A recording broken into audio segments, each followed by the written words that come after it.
लक्ष्मी निवास मालिकेच्या येणाऱ्या पुढील भागात आपल्याला असं बघायला मिळतंय की आता ललिताने जान्हवीला रंगेहात कोर्टामध्ये जाताना पाहिलेलं असतं. घरी आल्यानंतर ललिता जान्हवीला जाब विचारते. तिला विचारते की तू कोर्टामध्ये कशाला गेली होतीस. मला असं वाटतं की शहाण्या माणसानी आपल्या घरामध्ये गुन्हेगारी प्रवृत्तीचा माणूस ठेवूच नये. मला असं वाटलं होतं की तुझ्या डिवोर्सच्या केस संदर्भात तू फॅमिली कोर्टामध्ये जाशील, पण तू तसं न करता तू फौजदारी कोर्टामध्ये गेली होतीस.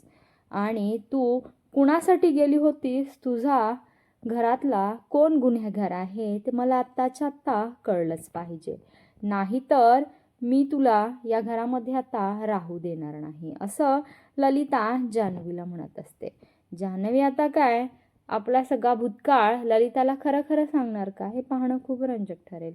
इकडे आता आजीला खूप मोठा धक्का बसलेला असतो की या भावनामुळेच आपला सिद्धू जेलमध्ये गेलेला आहे. आता आजीला मोकळं रान सापडलेलं आहे. ती भावनाला पुन्हा त्रास द्यायला सुरू झालेली असते. ती आनंदीला आणि भावनाला म्हणते की दोघीही पांढऱ्या पायाच्या आहात आणि त्याच्यामुळे आनंदीने अगोदर आपल्या स्वतःच्या सख्ख्या बापाला गिळलं आणि आता ह्यासुद्धा बापाला तिने जेलमध्ये टाकलेलं आहे.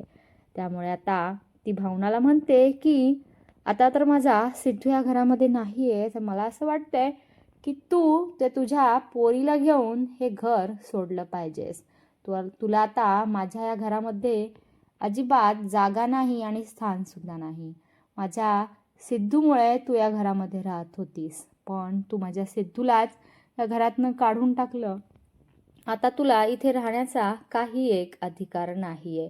मला असं वाटतंय तू तुझ्या त्या पोरीला घेऊन कुठंही निघून जा, पण आमच्या या घरामध्ये तू अजिबात राहू नकोस. हे ऐकून भावनाला खूप मोठा धक्का बसलेला असतो.